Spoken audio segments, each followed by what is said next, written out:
Sunderlight Production. Je vais être vraiment dans la coque du bateau. Et tout autour de moi, ce sera que du carbone, ce sera la fosse dans laquelle il y a les vélos, qui est raccordée à la pompe hydraulique. Donc on sera deux de chaque côté, deux cyclistes de chaque côté. Et donc moi je serai avec mon collègue, on pédalera en tandem.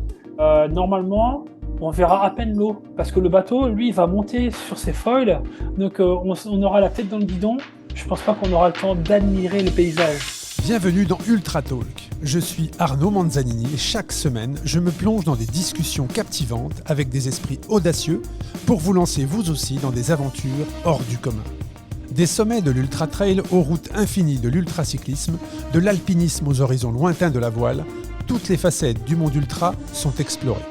C'est parti pour un nouvel épisode.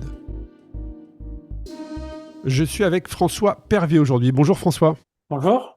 Quelle chance, j'ai à nouveau, je le répète peut-être souvent pour les auditeurs, les fidèles auditeurs et auditrices, mais je suis ravi d'échanger avec toi, d'avoir la chance de pouvoir avoir cette conversation d'environ 1 heure ensemble. J'ai des tas de questions à te poser. C'est un parcours juste exceptionnel, puis il y a des projets juste incroyables qui sortent du champ dans lequel tu étais au sommet. Donc c'est ça qui est intéressant. C'est pour ça que j'ai voulu t'avoir sur le podcast Ultra Talk. Donc ça fait très longtemps que tu es sur mes tablettes, comme on dit, sur ma liste d'invités. Et puis, voilà, après, il y a différents projets. Et puis, ce qui est intéressant, c'est que parfois, avec certains invités, c'est qu'ils ont plusieurs projets en cours. Donc, parfois, quand la première invitation ne se fait pas pour des questions de dispo, c'est pas plus mal parce qu'entre le moment où on commence les premiers contacts et le moment où on enregistre, il s'est encore passé des choses qui enrichissent l'épisode et c'est le cas avec toi. Donc tout d'abord, un grand merci de ta dispo, bienvenue sur le podcast. Et puis une des premières questions, François, que je pose systématiquement, même si le palmarès de François Pervier est juste énorme, est-ce que tu peux te présenter pour les auditeurs et auditrices, s'il te plaît ? Alors, je m'appelle François Pervier, j'ai 39 ans. J'ai fait 20 ans d'équipe de France en cyclisme sur piste dans les disciplines du sprint. Donc j'étais pistard, comme on dit communément, j'étais sprinter. Pendant ma carrière, rapidement, j'ai gagné 8 titres de champion du monde, 5 titres de champion d'Europe, 19 titres de champion de France. J'ai battu 2 records du monde, un record du monde sur 200 mètres lancés, 1 km départ arrêté. Et je suis pour l'instant le seul Français de toute l'histoire du sport à être médaillé à la fois olympique et paralympique. Parce que pour ma dernière année en tant que pistard, j'ai accompagné un malvoyant aux Jeux paralympiques de Tokyo. J'étais donc sur un tandem avec lui, j'étais devant évidemment, et on a gagné une très belle médaille de bronze. Ouais, génial, il y a encore des émotions, probablement tu nous en parleras, mais une médaille olympique juste incroyable. Et bien, il y a aussi quelque chose dont tu es le seul à encore détenir ce record. Ça va probablement te surprendre, mais j'étais la semaine dernière, au moment où on enregistre, on a enregistré un podcast pour Dans la tête d'un cycliste avec Yvan Zagori, que tu dois probablement connaître. Et sur un test à l'effort, Yvan m'a dit, j'ai dû faire 1200 tests à l'effort. Et il y en a un qui a réussi à maintenir un niveau de 2000 watts, je crois, sur 10 secondes. Eh bien, c'est François Pervier. Personne d'autre n'a développé autant de puissance sur un test comme ça, sur un effort de 10 secondes, sachant que quand tu fais un test à l'effort, la puissance, c'est ce qu'il m'expliquait, au bout de 4 secondes, a tendance à redescendre. Cette pointe à 4 secondes et puis ensuite ça redescend. Toi, tu es le seul à avoir maintenu de tous les tests à l'effort qu'Yvan Zagori, un grand spécialiste et un médecin-chercheur à l'INSEP, a pu faire. Voilà, donc c'était juste la petite anecdote. Oui, je me souviens bien de lui. En tout cas, je pense que juste rien que ça, j'allais dire, dans le palmarès, donc on ne va pas rentrer dans tous ces titres, mais ce qu'on va faire, c'est qu'on va rebobiner, comme je dis à chaque fois, l'histoire, et que tu nous expliques comment tu es arrivé à faire ce que tu fais aujourd'hui. Alors, on va commencer déjà par la piste. Effectivement, 20 ans de piste à très très haut niveau mondial. Alors, est-ce que la piste t'a attiré tout petit, ou est-ce que tu étais dans un premier temps licencié FFC ou une autre fédération, et puis tu as peut-être vu, ou ton entourage a vu que tu avais des compétences d'explosivité, et puis c'est comme ça que ça t'a orienté vers la piste, ou dès petit, toi tu t'es dit, moi c'est la piste que je veux faire? Alors déjà, ma première licence, je l'ai prise à l'âge de 12 ans. J'ai été licencié FFC dès mes 12 ans. Et puis ensuite, mon père voulait que je touche un petit peu à tout, pour que je puisse améliorer mes qualités sur un vélo. Donc j'ai rapidement fait beaucoup d'écoles de vélo parce qu'à l'époque, c'était ça, les jeux de quilles, les gymkhana, tout ça. Ensuite, j'ai fait du cyclocross, du VTT, de la piste et de la route. J'ai un peu tout fait, sauf du BMX, parce que le BMX c'était trop technique et on avait vraiment peur que je me casse dans tous les sens, parce que c'est là il y a vraiment un apprentissage à avoir. Donc parfois en Benjamin minime cadet, il pouvait m'arriver par exemple de faire une course sur piste le vendredi, un TRJV, donc un trophée régional VTT le samedi et une course sur route le dimanche. Et j'ai fait ça pendant très très longtemps jusqu'à mes juniors. Et ensuite, c'est en junior où j'ai décidé de ne faire que de la piste. Et qu'est-ce qui t'a conduit à faire ce choix, François? C'était tes résultats? C'était des tests? C'était juste peut-être une envie ou le fait que tu t'épanouissais sur piste? Alors, honnêtement, je m'épanouissais vraiment dans toutes les disciplines, parce que j'avais aussi la chance de gagner dans toutes les disciplines. Parfois, ma mère, le week-end, elle avait trois bouquets de fleurs. J'avais une belle collection de coupes.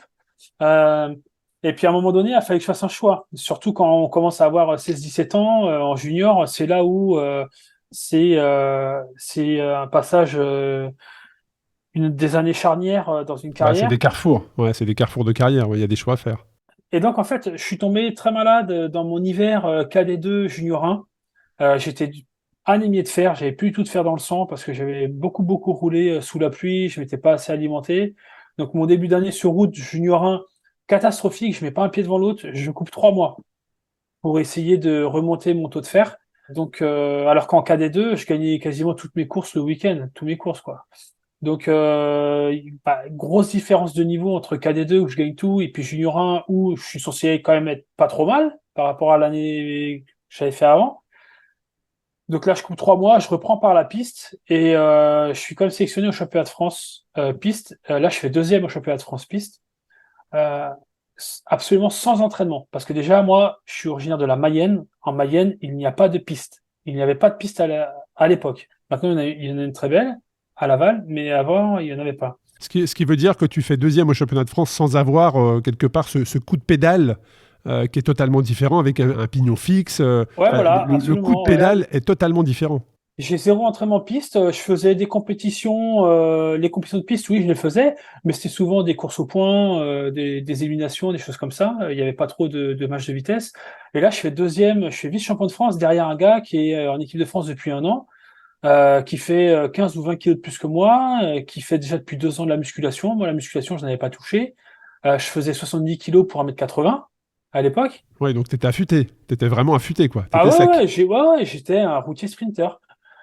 Et puis je faisais 2, 3 sprints dans toutes mes séances de route, d'entraînement route, pour un petit peu travailler mon sprint, mais c'est loin d'être des sprints de piste, hein.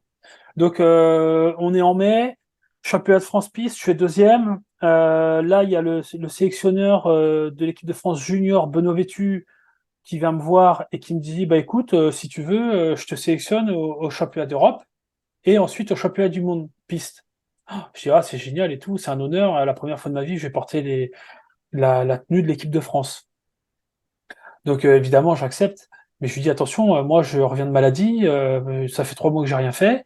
Et puis, bah, pour lui, il me dit, c'est encore mieux parce que, bah, voilà, t'es brut de décoffrage, tu vas vite progresser, tu vas venir en stage avec nous, tu vas faire des stages et puis ça va revenir. Et Gérard Quintin, entraîneur national élite à l'époque, qui entraînait Florian Rousseau, Arnaud Tournant, il vient me voir. Il me dit, bon, François, je t'ai déjà vu l'année dernière au championnat de France cadet, tu as déjà fait deuxième. Qu'est-ce que tu as fait depuis? Bah, j'ai pas fait grand-chose, hein, parce que bon, bah, déjà, début d'année, là, j'étais malade. Et puis, bah, moi, je fais du VTT, du cyclocross, de la route, de la piste. Je fais pas d'entraînement spécifique. Il me fait, mais combien de fois tu fais de la piste par semaine? Bah, je lui dis, bah, j'en fais pas, chez moi, il n'y a pas de piste. Alors là, il commence à tiquer. Et puis, il me fait, bah, combien de fois tu fais de la musculation par semaine? Et je dis, mais j'ai jamais touché une barre de muscu de ma vie. Oh, et là, j'ai vu ses yeux. Il a haussé les sourcils comme ça. Et après, j'ai lu dans un article qui disait de moi que j'étais brut de décoffrage, que je faisais 10 kilos de moins que ma taille, que je faisais 1m80, donc c'était bien parce que j'avais un gabarit. J'avais la charpente. Il y avait plus qu'à mettre les muscles dessus. Et que j'avais tout à faire. Et que c'était super intéressant parce que j'avais déjà un bon coup de pédale pour mon âge sans entraînement spécifique. Donc, il a dit, bah, écoute, si tu veux, à la rentrée, au mois de septembre, je te fais intégrer l'INSEP, l'équipe de France de piste. Par contre, tu ne feras que ça. La route, le cyclocross, le VTT, c'est terminé. Et moi, à cette époque-là, j'étais quand même assez proche de Vendée U. Ouais, grande équipe amateur. Ouais. Voilà, parce que à cette époque-là, moi, j'avais mon année de junior première année, j'étais au pôle espoir route de La Roche-sur-Yon. Donc, je m'entraînais déjà avec les mecs de Vendée U, je les côtoyais, c'était devenu des potes, et j'avais un secret espoir de passer au Vendée U pour ensuite essayer de passer pro sur route. Oh, C'était la bien sûr. passerelle, quoi. Chez nous, en Pays de Complètement. la Loire, Vendée U, c'est la passerelle. Donc, j'ai longtemps hésité. Et donc, pour être tout à fait honnête, à l'époque, on est là à l'été 2001 au championnat d'Europe. Je suis champion d'Europe par équipe. Je suis en junior 1. Donc, je suis champion d'Europe par équipe. Je suis vice-champion du monde. Et je prends l'avion pour la première fois de ma vie. Je vais en Italie. Je vais aux États-Unis. J'ai vu les tours jumelles un mois avant qu'elles s'écroulent.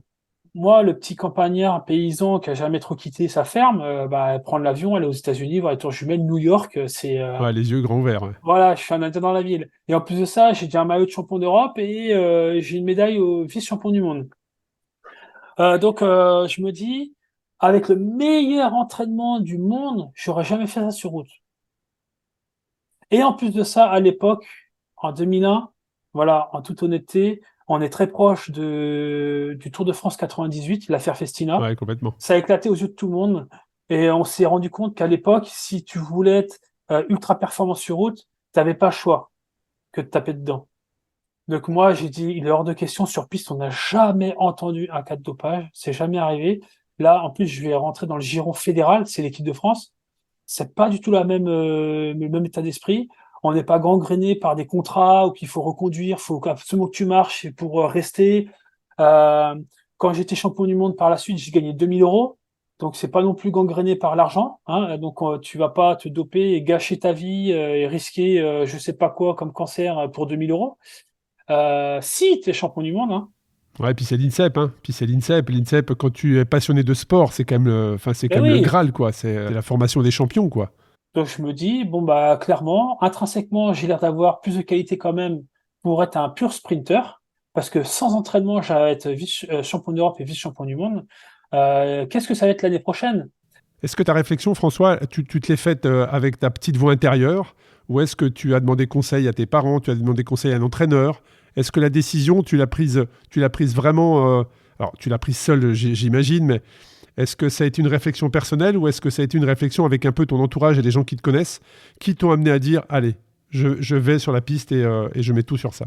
Non, non, c'était important que la réflexion vienne de moi et que je ne sois pas influencé par des tiers. Surtout que mes parents, ils connaissent absolument rien du tout au sport de haut niveau. Euh, à l'époque, euh, ils m'ont pas du tout influencé dans mon choix.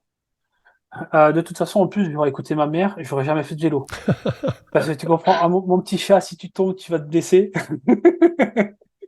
Donc, Je vois bien, je vois bien. voilà. Mais c'est intéressant de comprendre comment ça s'est fait, hein, comment tu as été détecté. Et puis là, on est en 2001. Il n'y a pas du tout les mêmes tests à l'effort qu'aujourd'hui. Il n'y a pas les mêmes data qu'aujourd'hui qui permettent effectivement de faire des tests de puissance.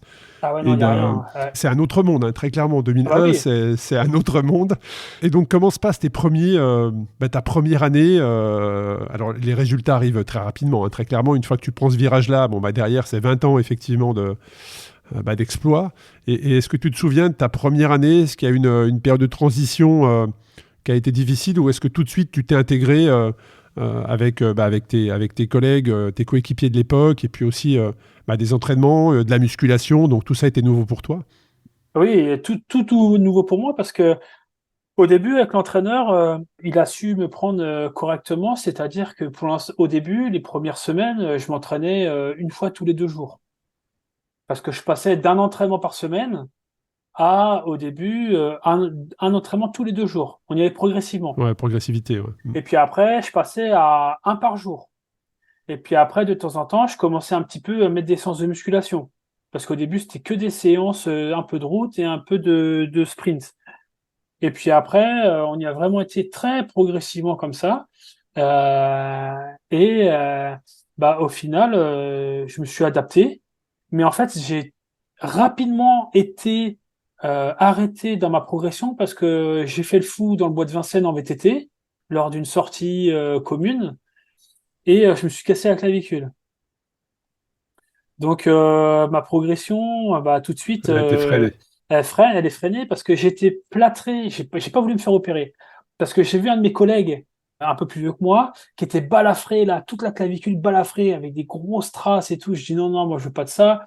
Donc je veux que ça soit solide. Donc on m'a dit si tu veux que ça soit solide, il faut que ça se répare naturellement. Donc en fait, on m'a plâtré tout le haut du corps, un peu les épaules en arrière pour réaligner la clavicule. Bon, bah, ça a pas marché parce que ma clavicule, elle s'est pas bien réalignée. Bon, c'est pas grave, mais Ouais. au moins, elle est très solide.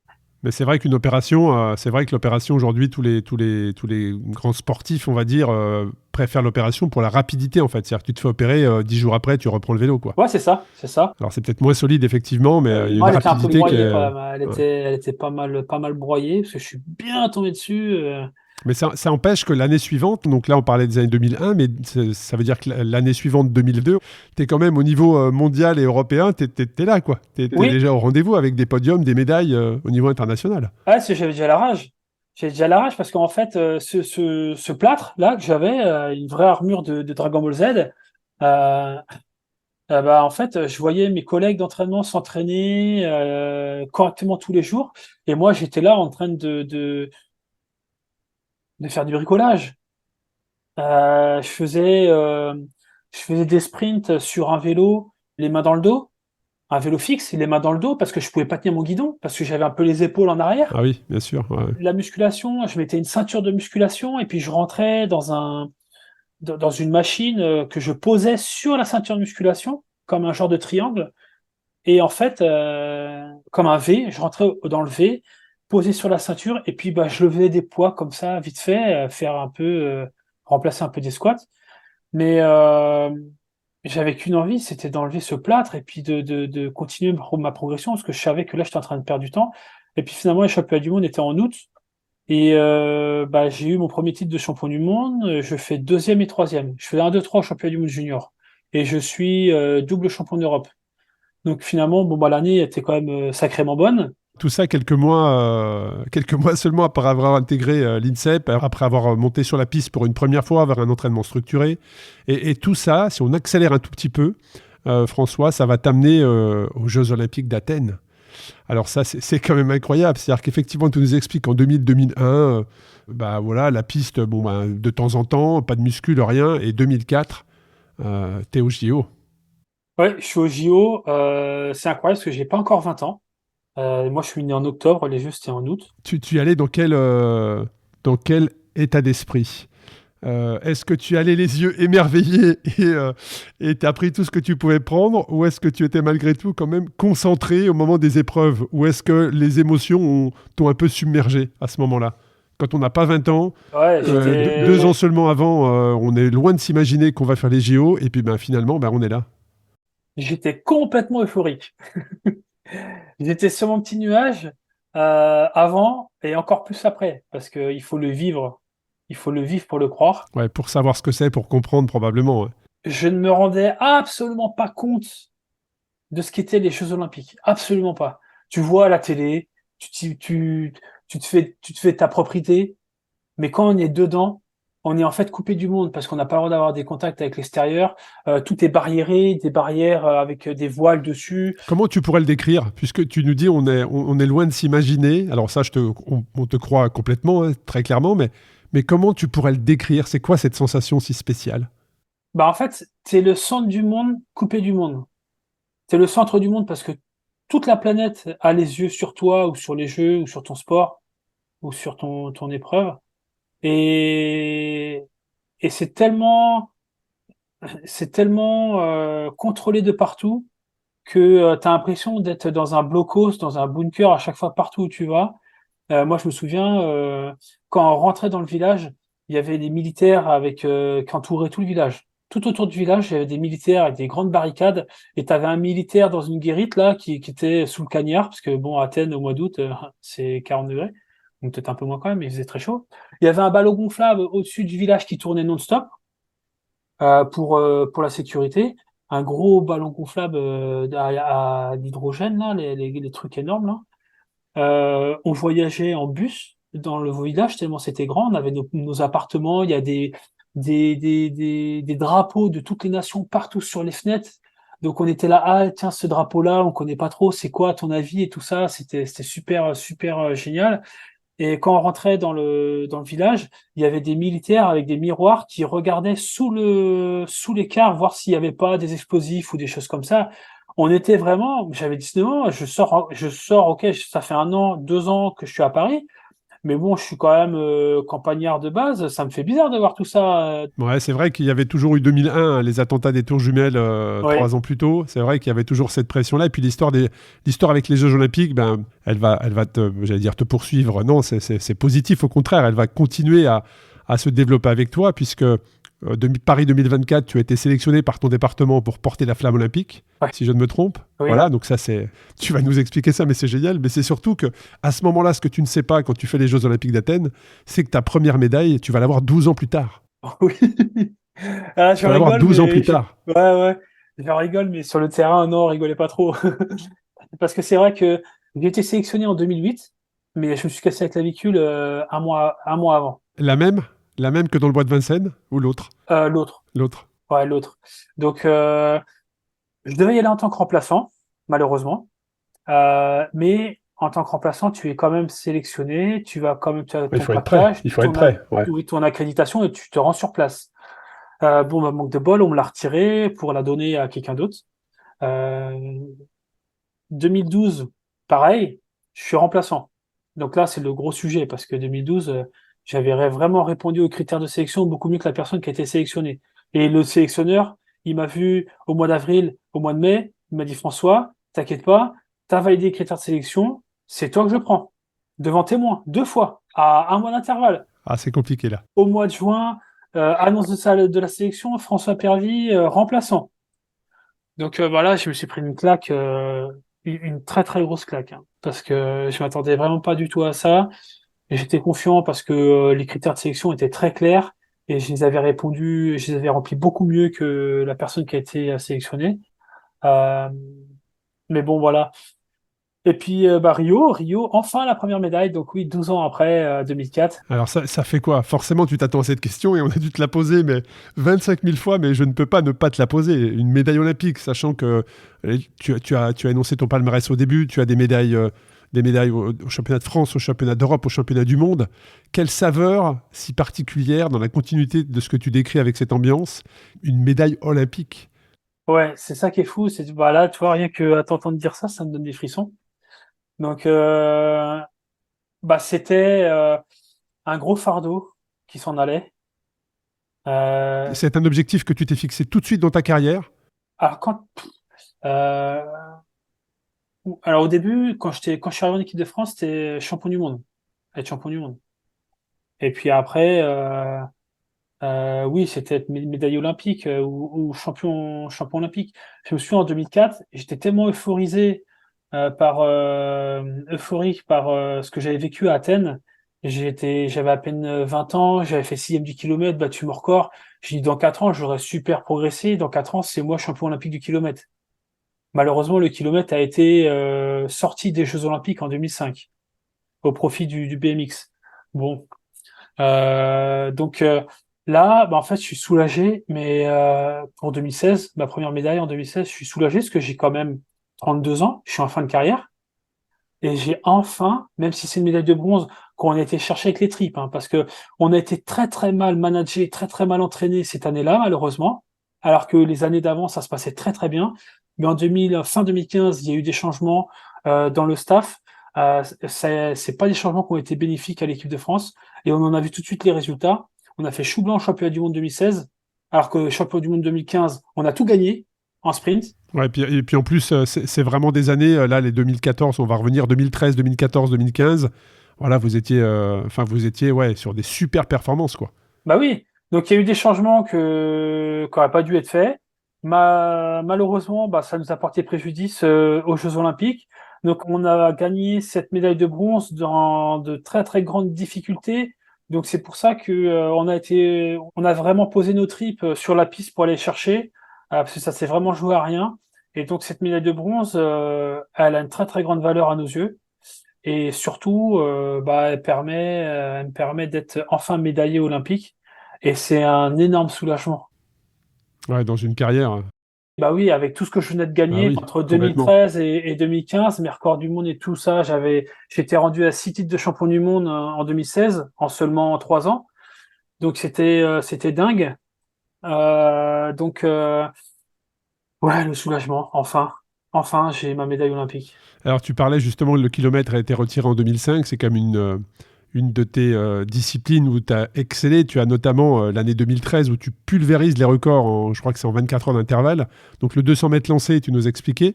Tu bats le record du monde du 200 mètres lancé. Mais surtout, tu pulvérises aussi le lendemain le record du monde du kilomètre. Donc, le kilomètre départ arrêté, c'est ça qui est important. C'est départ arrêté avec probablement un braquet où 99% des gens, s'ils testent ton braquet, ils ont la rotule qui sort, très clairement. 56 secondes, 333. Ça t'a fait rouler à combien, François? Parce que départ arrêté, ça t'a fait rouler à combien? 80, 75, 80? Ouais, j'ai une pointe à 75 facile. J'ai fait une pointe à 75 et cette pointe-là, je la fais au bout de un tour, un tiers, c'est-à-dire juste après la fin du premier tour, donc au bout de 300 mètres. Ouais, donc il faut tenir derrière encore 700 mètres, quoi. Ouais, ouais, oui, oui. Oui, c'est vrai, départ raté. Et en moyenne, ça fait quasiment 64 km/h de moyenne. Et quel braquet tu avais pour ça? Tu te souviens de ton braquet? J'avais beaucoup trop petit. Je tournais beaucoup trop les jambes. J'avais 54-13. Oui, ce qui est pas, c'est pas si énorme, ouais. J'étais en C'est en altitude. altitude? J'étais en Ouais, c'est au altitude. Mexique. Et donc, l'équivalent de ce braquet-là au niveau de la mer, pour la même cadence de pédalage sur le kilomètre, ça correspond à 50-13. Ah oui, ce qui est pas énorme. C'est tout petit. Ah oui. Quand j'étais champion du monde, j'avais 52-13. Donc, en fait, j'étais en deçà de mes cadences de pédalage habituelles. Habituel. Ouais. Ouais, mais puisque je suis arrivé que 5 jours avant la compétition, on n'a pas eu le temps de faire des tests, c'était un peu au feeling. euh, j'ai fait cette erreur d'avoir un petit peu peur et de mettre un braquet où je me suis dit, on assure. Mais j'aurais mis 2 dents de plus, ça aurait peut-être fait la même chose que mon 52-13 au niveau de la mer. Et de toute façon, j'ai fini ma borne, j'ai descendu du vélo, j'ai dit à l'entraîneur, je l'aurais pu aller plus vite, je tournais trop vite les jambes par rapport à d'habitude. Tout de suite, j'ai tout de suite senti. Ouais, Et je tu pense l'as que senti, ouais. j'aurais pu faire 55-8, je pense. Une bonne demi-seconde avec le braquet adéquat. Ouais. Ouais, donc ça, c'est des records qui ont duré, hein. Le record dont on parle a duré. Il a été battu cette année, je crois. Donc tu l'as eu pendant plus de 10 ans. Et puis le 200 mètres lancé, 9 secondes. Au 200 mètres lancé, 9 secondes 34, 74. Là aussi, c'est des vitesses incroyables. Alors, c'est vrai que sur route, tu as un compteur, tu sais instantanément ta vitesse. Sur piste, est-ce que tu sais la vitesse que tu as atteint dans ta carrière, la pointe la plus rapide que tu as pu atteindre sur piste? Alors, j'allais dire naturellement. Je me comprends, je vais expliquer. Naturellement, je vais dire que c'est sur mon record du monde du 200 mètres. J'ai dû faire une pointe à 82 km/h. Mais à l'entraînement, et c'est là où on va enlever le mot naturel, des fois on fait des sprints derrière moto pour être Mhm. aspiré derrière moto et casser un peu la mémoire du muscle parce qu'on tourne les jambes beaucoup plus vite que ce qu'on pourrait le faire sans la moto. Donc derrière moto, on fait du 85 et si on a envie de faire du 100 km/h, on fait du 100 km/h, on met le braquet idéal, adéquat et on fait du 100 km/h sauf qu'on prend beaucoup trop de risques. Donc c'est pour ça derrière moto, on fait des sprints en vélocité et on fait pas forcément des gros sprints en puissance où on peut atteindre des vitesses max, où on reste raisonnable sur la sécurité. Mais ouais, derrière moto, oui, j'ai été à 85, oui. Ouais, c'est des vitesses qui sont. Mais c'est vrai que pour ceux qui ont la chance d'aller sur des épreuves de piste, hein, c'est impressionnant. Impressionnant la vitesse à laquelle vous allez. Est-ce que les braquets, aujourd'hui, si on compare par rapport alors, au champion hollandais, alors je ne vais pas écorcher son nom, mais qui a battu ton record là il y a quelques semaines, quelques mois, quel braquet il avait comparé à toi? Alors, Hoogland, il avait 70-15. 70-15. Ouais, c'est énorme. Donc en gros, c'est comme si il avait donc une dent derrière, ses trois devant. Donc c'est comme s'il avait 64 13. 64-13. Moi, j'ai mis Ouais, c'est pas comparable. 54-13. J'ai mis Non, 54-13. mais c'est pas comparable. C'est vrai que quand Bah tu non. vois leurs plateaux qui sont juste énormes. Alors certes, il y a eu l'évolution probablement des matériaux, mais là, c'est vrai que De l'entraînement aussi, surtout de l'entraînement. ouais, de l'entraînement, des méthodologies d'entraînement probablement liées aux fameux data dont on parlait, qui apportent peut-être des gains marginaux et plus d'informations. Donc on en parlera d'ailleurs tout à l'heure, on fera peut-être éventuellement une aparté sur ça. Et puis on continue à avancer. Donc les Jeux Olympiques, effectivement, on l'a dit, première médaille. Donc après, ben voilà, 2013, 2014, 2015, voilà, tu es très clairement sur un nuage. Et puis là aussi, on va accélérer également. Tu as aussi cette opportunité de participer, comme tu l'as dit, tu es le seul athlète à être médaillé aux Jeux Olympiques valide et handi. Et là, quand on te fait cette proposition de retourner aux Jeux, on dit, est-ce qu'il y a eu une hésitation? Est-ce que pas du tout? Comment ça s'est passé pour toi? Alors, j'ai pas eu du tout d'hésitation. Simplement, j'ai établi un cahier des charges parce que c'est la Fédération française de handisport qui est venue me chercher. C'est pas l'athlète, c'est la fédération handisport qui est venue te chercher. Oui, qui est venue me chercher. Parce que la Fédération française de cyclisme venait d'annoncer qu'elle comptait pas sur moi pour les Jeux de Tokyo. Donc moi, c'était la clé sous la porte, c'était terminé, fin de carrière. 2018, hein. 2019, fin 2019. 2019, ouais, c'est ça, exact. Donc la FFC annonce ça. Donc je suis content parce que j'apprends dans la presse. Ça va être ma question. Comment on apprend ça? Comment on Bah, apprend dans la presse, on est content. Comment on apprend que c'est la fin de Bravo. sa carrière? Voilà, c'est avec beaucoup d'humanité que la FFC m'a foutu dehors. C'est un gros sujet, hein. C'est un gros sujet parce qu'avant de l'apprendre ça dans la presse, j'ai eu des gros bâtons dans les roues parce qu'on voulait clairement me mettre dehors parce que il y avait des gros problèmes de management au sein de l'équipe de France. Et moi, en tant qu'aîné et en tant que plus médaillé, c'était important. Si moi je parle pas, personne parle. Et si personne parle, le sprint français va aller très très mal. Donc j'ai pris mon courage à deux mains. J'ai eu quelques collègues qui sont venus, qui m'ont accompagné pour faire corps. Donc on a été voir le DTN. Le DTN, il voulait rien entendre parler. Il faisait l'autruche. Donc on a été voir le président. Le président, pareil, il a fait l'autruche. Et finalement, ils m'ont mis un test de sélection début 2019, irréalisable, auquel j'ai eu interdiction de préparer. Donc en gros, c'était sorti des vacances de Noël, donc pas de piste pendant 15 jours. On m'a interdit de le préparer et on m'a demandé de faire le même chrono que j'avais fait l'année d'avant au championnat du monde. Championnat du monde où je suis affûté, où tout l'entraînement depuis 3 mois, il est prévu pour être au top de ta forme sur 10 secondes d'effort. Ben ça c'était interdit. Donc forcément j'ai pas fait les minima. Puis pour la première fois de ma carrière, on m'a pas sélectionné au championnat du monde. Et il faut savoir que j'étais le seul à avoir un test de sélection cette année-là. Pourquoi? On va savoir. Mais comment ça se passe, François, avec tout ce que tu nous dis là? Comment ça se passe dans ta tête à ce moment-là? Parce que J'ai envie de là, ça l'abonner. fait un petit moment, ça fait un petit moment qu'on parle, qu'on voit que bon, t'es sur le sommet en fait de ta discipline au niveau international, olympique, mondial, européen, national, bien évidemment. Mais comment ça se passe pour toi en fait? Est-ce qu'on a envie de tout abandonner? Non, je vais me Comment battre. tu as vécu ça? J'ai envie de me battre parce que je sais que j'en ai encore sous la pédale. La preuve aux Jeux paralympiques 2 ans après à Tokyo. Simplement, pour moi, c'est un meurtre. Ils ont tué ma carrière. Ils ont tout fait pour me mettre dehors parce que je les remettais en question et qu'ils n'ont pas aimé qu'on les remette en question parce qu'ils sont sur un siège éjectable et que si tu montres qu'ils sont incompétents, ils vont finir par sauter. Et dans les fédérations, c'est comme ça, c'est la mafia. Et en fait, moi, mon but, c'était que le sprint français aille bien. Et si le sprint français et que les athlètes vont bien, il y aura des résultats parce ils seront épanouis. Sauf que Bien sûr, c'est la base. Ouais. tous les athlètes sans exception se plaignaient de l'entraîneur, lui envoyaient des noms d'oiseaux toutes les semaines et c'était ni fait ni à faire. Et par contre, on pouvait pas parler à l'entraîneur parce qu'il était complètement Ouais, donc l'ambiance n'était pas propice à développer non, des résultats de manière sereine. non, il y a des athlètes, qui voulaient porter plainte pour harcèlement moral.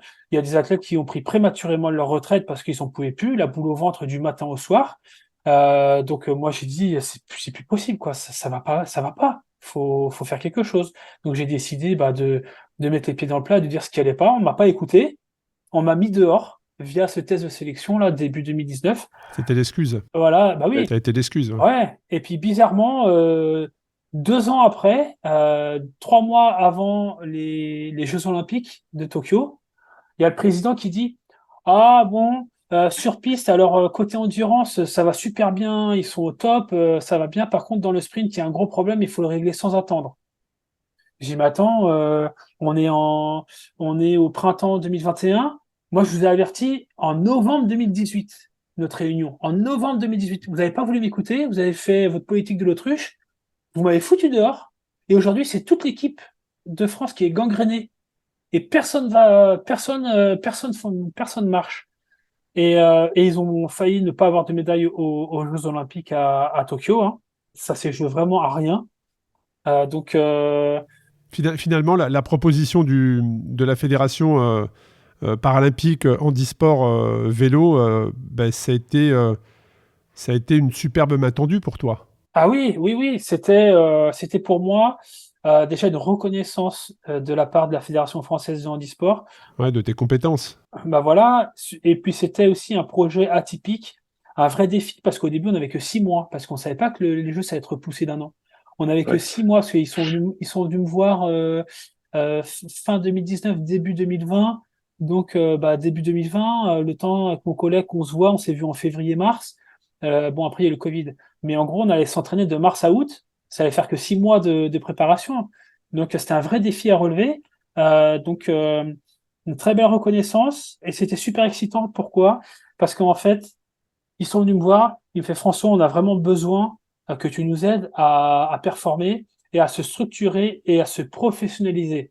Et c'est là dont parle le fameux cahier des charges dont tu parlais, c'est-à-dire que tu as expliqué effectivement étape par étape ce qu'il fallait faire pour être performant. Moi, je leur ai dit, j'accepte le défi à une seule condition, c'est que on ait des moyens parce que je ne vais pas là-bas pour participer. Je vais là-bas pour décrocher une médaille avec mon collègue. Et en plus de ça, pour moi, parce qu'on n'en a pas parlé, mais j'ai vécu 6 ans au Japon. Le Japon, ça m'a vraiment Oui, c'est vrai. révélé. Exact, C'est exact. vraiment Ouais. le Japon qui m'a révélé. J'ai vécu, on va dire, indirectement Fukushima. Ça m'a vraiment percuté. J'ai vraiment percuté euh, mentalement. Et c'est vraiment ce qui m'a permis de passer de l'éternel second pendant 12 ans de suite, où je faisais toujours deuxième ou troisième, au mec qui est devenu champion du monde, 7 fois champion du monde et double recordman du monde. Donc c'est vraiment le Japon, le Fukushima qui m'a aidé à me révéler. Et pour moi, finir ma carrière sur une médaille olympique, d'autant plus sur le kilomètre, partager ça avec un collègue et faire ça au Japon, ça aurait été pour moi la plus belle des fins de carrière. Sortir par la grande porte, hein, c'est pas donné à tout le monde. C'est vrai. Surtout après le parcours que tu nous as décrit Ah oui, quelques années plus tôt. c'était vraiment mal Belle engagé là. revanche. Belle Donc en revanche. fait, voilà, le cahier des charges a été accepté par la Fédération française de handisport. Ils s'y ont vraiment tenu parce que tout a été mis en place, que ce soit moyens financiers, matériel humain, logistique. On a fait des stages tous les mois. Tous les mois, on est parti une semaine à Roubaix pendant un an. Parce que Roubaix, c'était une piste qui ressemblait à la piste de Tokyo, avec des virages très très serrés. Et en tandem, avec l'inertie, on fait 200 kilos, un vélo qui est très long, donc qui manque de rigidité, même si le vélo était quand même rigide. En fait, quand on allait très très vite, on a cassé plein de roues, d'une, parce qu'il y avait trop de torsion sur les Trop de roues, sur le torsion. boyau. Ah oui. Ouais. Et plein de fois où on faisait des grandes vagues dans les virages parce qu'on n'arrivait pas, on était déporté dans les virages. Donc en fait, nous, en entrant à fond dans les virages, bah clairement, on se faisait dessus. On se serrait les fesses et on retenait les pédales. Donc c'est pas en retenant les pédales que tu vas être médaille olympique. Donc en fait, c'est pour ça que c'était important d'aller à Roubaix pendant toute l'année. C'est super intéressant. Hein. C'est vraiment super intéressant ce que tu décris. Comme quoi, derrière la performance, il n'y a pas de hasard. Quoi. Il y a du travail, de l'étude, de l'observation. Ouais. Techniquement, c'était super important. Et donc on a pu prendre confiance, même si on s'est craché un mois avant les Jeux. Moi, on m'a dit que je m'étais pété la tête du fémur, donc il fallait que je me fasse opérer tout de suite. Et mon collègue, il a une commotion cérébrale. Ah ouais. Donc c'était normalement pour lui 3 semaines, 3 semaines dans le noir De total, repos. de repos, pas d'ordinateur, pas de téléphone, pas de musique, pas de Ouais. radio, rien, rien, rien. Pour reposer le cerveau. Ouais. Ouais, pendant 3 semaines. Et moi, avec une tête fémorale cassée, je devais me faire opérer tout de suite. Ah, comment vous avez fait alors? Parce que quand tu sors de ce diagnostic-là, après avoir fait pendant 12 mois, 11 mois précédents, tout respecté, et là, quelques jours avant les Jeux, ce diagnostic, comment vous avez réagi derrière? Qu'est-ce que vous avez mis en place? Alors, on a pris conseil avec les médecins fédéraux parce qu'en fait, le diagnostic, c'était l'hôpital dans le nord, l'hôpital à côté du Roubaix. Et le diagnostic était pas le bon. En fait, moi, j'avais une fissure de la tête fémorale, mais c'était simplement, en fait, un cal osseux. Peut-être que par le passé, je me suis déjà fissuré la tête fémorale et il y a eu un cal osseux. Et à la radio, on avait l'impression que c'était fissuré. Mais en fait, c'était un surplus de d'os qui montrait une trace. Et donc, ils m'ont dit que c'était eux, on ont déduit que c'était cassé et qu'il fallait impérativement que je me fasse opérer. Ça pouvait pas se réparer comme ça naturellement. Et mon collègue, en fait, finalement, euh, sa commotion cérébrale n'était pas aussi importante que prévu. Il a fait des tests très approfondis et finalement, il a pu reprendre l'entraînement une semaine après. Mais bon, il a vomi, il se sentait pas bien, il avait des vertiges. Ah ouais, une commotion, c'est Ouais, voilà, ouais, ouais. il y a des symptômes qui sont, enfin, il y a pas photo. Hein. Quand tu as une commotion, t'es pris de vertige. Il était pas Voilà, bien, ouais, il a vomi c'est même le clair. lendemain, il vomissait, il était pas bien, il avait des bouffées de chaleur. Ouais. En fait, la commotion, la différence entre la commotion et le trauma crânien, c'est que la commotion cérébrale, c'est le cerveau qui a bougé dans le liquide, enfin, Ouais, c'est dans le ça. crâne en fait, hein, Ouais. qui vient taper. Et les fameuses 3 semaines dans le noir, c'est pour que le cerveau en fait retrouve toutes ses facultés. Donc c'est vrai que c'est hyper important. Mais finalement, il avait pas vraiment une commotion, il s'était déplacé une vertèbre cervicale. Une vertèbre, et c'est ça qui lui provoquait peut-être les vertiges et les nausées aussi. Ouais. Voilà. Bon, en tout cas, vous êtes, en tout cas, malgré ça, bah, vous réussissez votre pari, Ouais. puisque tu deviens le 3e athlète de tous les temps à ce moment-là, et le seul Français, effectivement, à être médaillé olympique et paralympique, puisque vous terminez 3e. Donc bah, là, je vais te poser la même question que tout à l'heure. Quand tu vois cette médaille qui arrive à toi, tu avais annoncé que c'était ta fin de carrière, hein, de mémoire. Hein. Je crois que tu avais déjà annoncé en te disant, voilà, je vais chercher une médaille, et derrière, ben, j'arrête en fait, hein, même si ça va continuer sous une autre forme. Mais en tout cas, voilà, c'était une sorte de retraite que tu avais annoncée. Oui, je l'avais annoncé, alors tout le monde disait, mais François, va jusqu'à Paris 2024, rends compte, à domicile et tout ça. Tu vois, mais Paris 2024, je vais avoir 40 C'est ans. long, hein. Ouais, c'est long, hein. Je me C'est voyais loin. pas refaire 3 ans de très très haut niveau comme ça. J'étais quand même mentalement rincé avec mes 20 ans de haut niveau. Mon corps, bah pareil, hein, mon cartilage des genoux, il est fatigué. Continuer la muscu avec des charges sur le dos. Et puis surtout, parce que moi, pendant cette année-là, j'étais tout seul dans mon coin. Il n'y a pas de pôle France handisport. On se voyait avec mon binôme le vendredi soir à la piste de Saint-Quentin-en-Yvelines et le samedi matin. On avait 2 créneaux par semaine. Et une semaine à Roubaix. Et le reste, c'était toi avec toi-même, en fait. Moi, avec moi-même, pendant le Covid, j'ai fait ma muscu dans mon garage. Je fais mes sprints sur mon home trainer connecté. Parfois, j'allais sur les créneaux des abonnés au Vélodrome de Exact, Saint-Quentin-en-Yvelines. exact. Ouais. Donc, les abonnés, ils étaient très gentils avec moi parce que pendant leur entraînement, parfois, ils étaient 30 hein, sur le Vélodrome à tourner en rond. Et moi, je suis en haut comme ça et j'attends de trouver un trou pour me lancer. Donc, des fois, ils descendaient, ils me laissaient faire mon sprint et ils remontaient. Donc ça, merci beaucoup à tous les abonnés du Vélodrome de Ouais, c'est cool. Saint-Quentin-en-Yvelines parce qu'ils m'ont vraiment facilité la tâche. Parce que des fois, c'était tendu. Hein. Quand je passe à 75 km/h à côté d'un petit papy qui a 70 ans et que je lui frise les moustaches, suffit qu'il m'a pas vu arriver, qu'il m'entend pas, qu'il s'écarte. Ouais, c'est très Moi, dangereux, je lui bien tape sûr. dedans, c'est terminé. Là, y a plus rien, quoi. On est tous les deux des débris. Hein. Ouais, c'est clair. J'ai serré les fesses pendant très longtemps, mais c'est pas comme ça que tu prépares correctement des Jeux Olympiques. Et je me voyais pas reprendre 3 ans comme ça. C'est absolument impossible. Et puis j'avais d'autres projets aussi que j'avais sous le coude et que j'avais secrètement, que je préparais aussi secrètement, comme le vélo couché Alors, caréné. Alors voilà, bah, c'est la continuité. Donc là, on a balayé en accéléré, mais il y a un documentaire hein, qui est sorti, la boucle François Pervy, qui retrace ta carrière, qui est sorti en 2021 justement, qui retrace bah, ces 20 années qu'on vient nous juste de survoler comme ça avec les highlights, on va dire ça comme ça.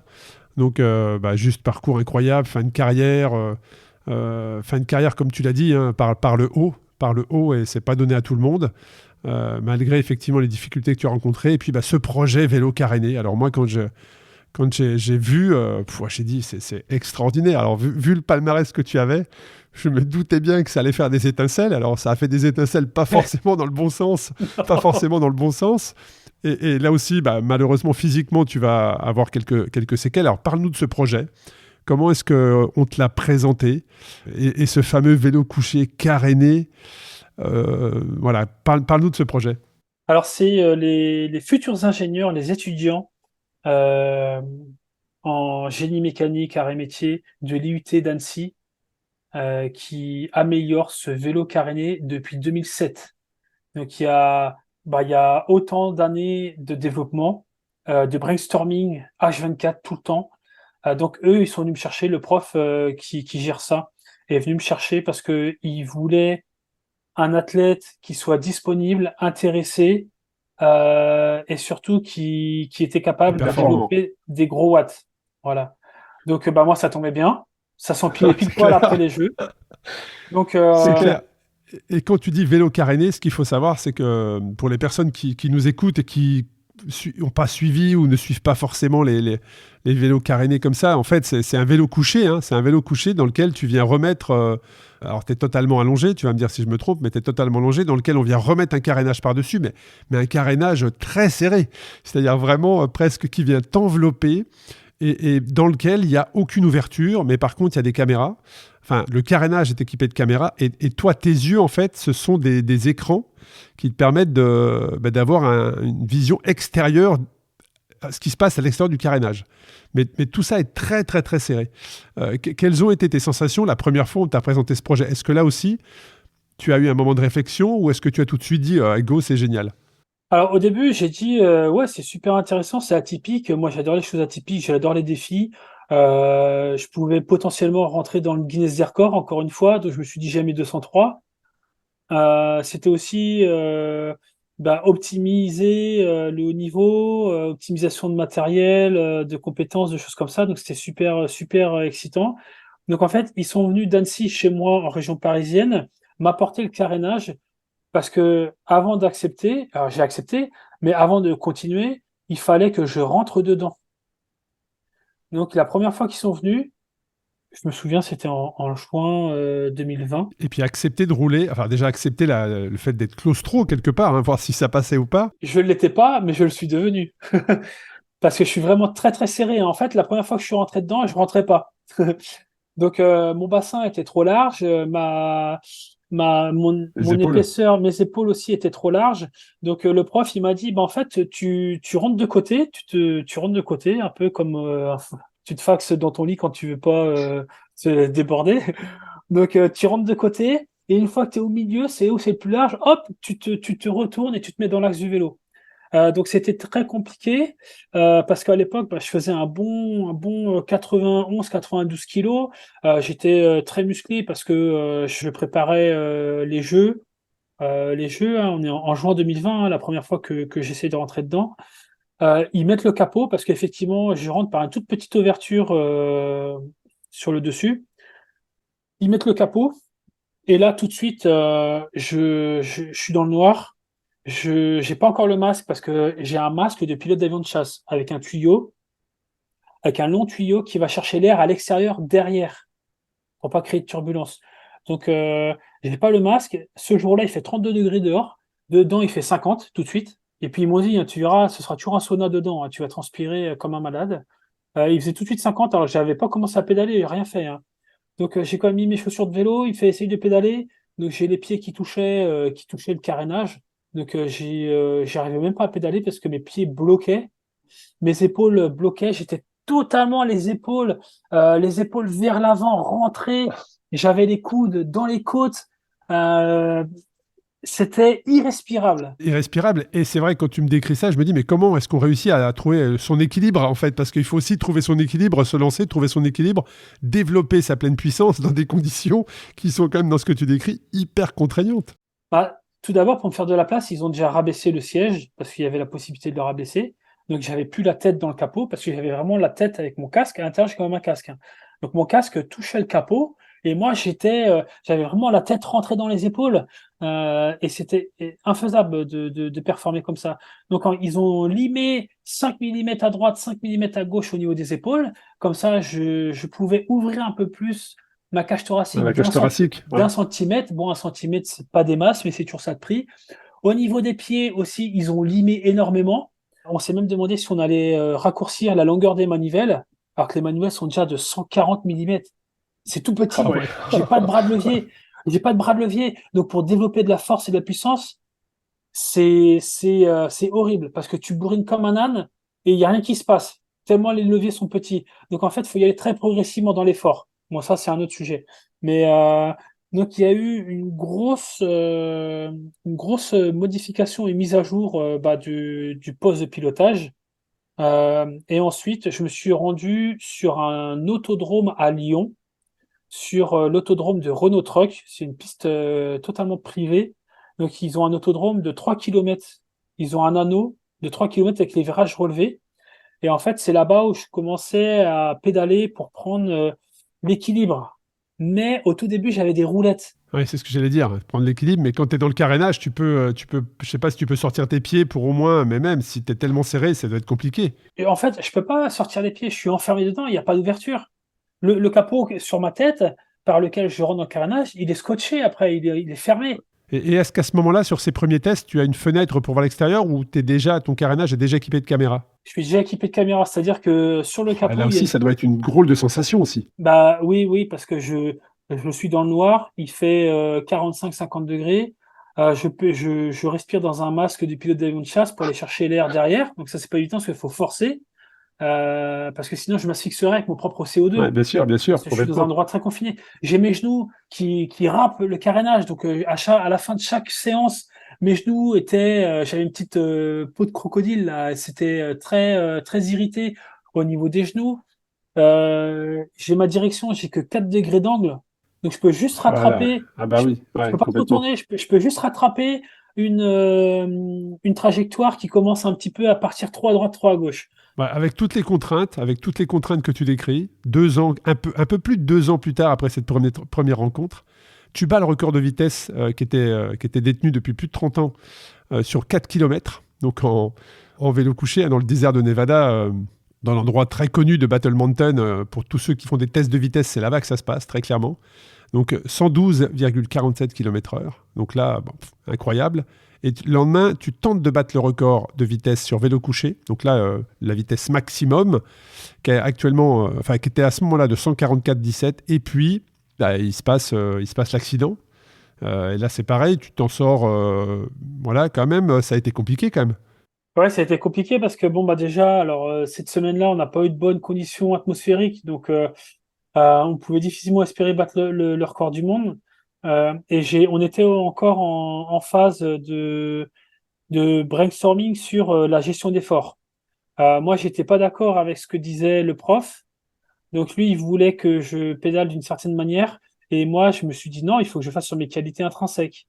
Et en fait, on s'est pas mis d'accord. Et en fait, finalement, la deuxième année, on a fait ma tactique à moi. Et c'est là où on s'est rendu compte que c'était beaucoup mieux. C'est Donc, ce dont tu parlais, c'est-à-dire un effort progressif, c'est ça? ouais, voilà. Alors que Ouais. la première année, on m'a dit, il faut que tu fasses 450 watts pendant 5 minutes. Ok. Mais à un moment donné, tu plafonnes. Avec des manivelles de 140 dans un endroit exigu. Et en fait, la deuxième année, j'ai dit non, il faut que je parte progressivement et que j'accélère de plus en plus. Parce que au bout de 5 minutes à 450 watts, moi je suis cuit. Alors que si je commence doucement et que je finis en boulet de canon sur mes qualités de résistance de sprinter, grosse puissance, je vais avoir une courbe exponentielle. Et c'est comme ça que je vais chercher la Vmax ultime à la fin. Parce que la vitesse, François, la vitesse à battre que tu cherches à battre de 144,17, elle est sur le déclenchement d'une cellule. Elle n'est pas sur une distance de 200 mètres ou de 100 mètres ou de 3 km. Tu passes la cellule et là, c'est ta vitesse instantanée. Alors non, en fait, j'ai 8 km de ligne droite pour me lancer. Ils chronomètrent les 200 derniers mètres via des Ok, cellules. Voilà. Donc d'accord. les 200 derniers mètres, ils sont chronométrés. Ils retiennent la vitesse moyenne des 200 mètres. Mais de toute Ok, façon, la vitesse intéressant. moyenne des 200 mètres, c'est la Vmax parce que à cette vitesse-là, tu peux pas beaucoup changer de. T'as même Ah pas bah oui. 0,5 km/h de différence de changement de vitesse. Donc en fait, il y a une petite girouette aussi pour que ce soit homologué ou pas. J'ai le droit maximum à 6 km/h de vent Devant, ouais. dans le dos. C'est comme en athlétisme. Pour que ce soit officialisé, il faut pas plus de tant de mètres au seconde. Donc c'est comme ça Et que il ça se se passe passe. quoi alors? Il se passe quoi dans cette tentative le 18 septembre 2022 qui, Eh ben, très clairement, t'aurais pu y laisser la vie, hein? là, je suis à 130 km/h et j'entends un frottement. Je suis en fin de run, j'entends un frottement et je me dis, oh tiens, ça c'est un bruit qui est étrange, j'ai jamais entendu jusqu'à présent. Et 2-3 secondes après, mon boyau, mon pneu à l'arrière, il éclate. Donc tout de suite, je perds l'adhérence. Donc je me couche sur le côté, je pars en toupie sur la route. Donc là, j'ai le temps de me dire, bon, si je reste sur la route, ça va encore parce que je ne fais que Ouais, je glisser. vais glisser. Ouais. Par contre, mon carénage est tellement lisse et a tellement pas d'accroche Que tu que vas pas freiner, en fait. je vais pas freiner, ça va durer très longtemps. Très, très, très longtemps. Et je me suis dit, avec l'inertie de la toupie et tout ça, c'est pas possible que je fasse 500 mètres en ligne droite. Je vais taper sur le côté, je vais aller dans le décor. Donc, c'est ce qui est arrivé. J'étais dans le décor et le décor était en contrebas. C'est-à-dire que la route était un petit peu surélevée. Donc, j'ai plongé dans la terre, dans la poussière sur le côté, dans le bas-côté. Mon carénage, il a piqué dans le sol. J'ai fait une chandelle et derrière, j'ai fait des tonneaux. Et c'est dans les tonneaux, mon capot s'est ouvert. Moi, j'ai commencé à être éjecté. J'ai la tête qui commençait à sortir. Et dans un tonneau, j'ai la tête qui est venue taper le sol. Et c'est là où je me suis cassé la vertèbre cervicale. Et donc, après les tonneaux, une fois que tout s'arrête, bah, moi, là, j'ai souffle coupé parce que je venais de faire un effort, j'étais dans mon effort intense. J'ai le souffle coupé, donc je suffoque, je suis pas bien. Je suis à T'es moitié conscient à ce sort. moment-là, François? Ouais, ouais, T'es conscient ou... ouais, Ouais. j'ai toujours été conscient. Je suis à moitié dehors, à moitié dedans. J'ai la tête dans la poussière, j'ai encore les pieds dans le carénage. Euh, j'ai du mal à respirer. Je sens qu'il y a un truc qui va pas. J'ai super mal à la nuque. Super mal à la nuque. Donc je sors de là-dedans. Bon bah je vois le vélo qui est cassé. Je dis bon bah le vélo là il est irréparable parce que si tu tombes, tu glisses un petit peu, tu peux faire du mastic, du carbone, ça fait ça. Les étudiants ils l'ont fait en début de semaine parce que j'étais tombé à 20 km/h au tout départ quand ils me poussent. Je me suis loupé. Bon, ils ont fait 3-4 heures de carbone, de mastic et de peinture, ça passe, ça sèche la nuit et c'est reparti le lendemain. Là le truc était délabré, il était en lambeaux. Donc je m'allonge pour voir si j'ai un problème quelque part avant de trop bouger. Et là, je tousse, j'ai super mal à la nuque. Et puisqu'on sortait un petit peu du Covid, on a tous, tout de suite, on a tous Ouais, le le geste, réflexe. le réflexe de tousser dans son coude. Là, je vois mon coude, j'ai plein de gouttelettes de sang sur mon coude. Alors après, je tousse dans ma main, rebelote, plein de gouttelettes de sang dans ma main. Donc je me dis, ah, j'ai dû me couper la langue ou l'intérieur de la joue dans le choc et tout ça. Parce que j'étais balafré, je m'étais pris le bord du carénage quand le capot s'est ouvert. Ma tête a tapé, donc j'avais l'oreille coupée en sang, j'avais un bout de la pommette coupée en sang. Je signe un peu de partout. Et là, je me suis dit, ah, je me suis coupé la langue. Donc je cherche la langue, je cherche partout, la lèvre, peut-être, je sais pas. Et puis en fait, non. Et je me dis, waouh, je suis en train de faire une hémorragie interne. Donc, je pense peut-être que je suis en train de. Peut-être que je me suis éclaté la rate, je sais pas, ou un C'est rein. quoi? C'est panique à ce moment-là pour toi? Un petit peu, ouais. Sauf que je suis avec des jeunes qui ont entre 20 et 22 ans. Donc, il y en a un qui est Ouais, parti, il y en a un qui est parti pleurer. Il s'est effondré parce qu'il pensait que ça était à cause de lui que j'ai éclaté parce qu'il n'a pas vérifié. Il s'est dit que j'ai pas assez vérifié. Il n'a pas La assez vérifié pression. mes pneus parce que on met le carénage à l'envers et on regarde minutieusement les pneus, voir s'il n'y a pas un petit accroc, s'il y a pas, faut pas changer le pneu. Donc lui, c'était son taf. Il s'en est tout de suite voulu. Les autres à côté, quand ils ont vu que je commençais à cracher du sang, euh, et puis que j'étais pas coupé dans la bouche, c'est que ça vient des organes.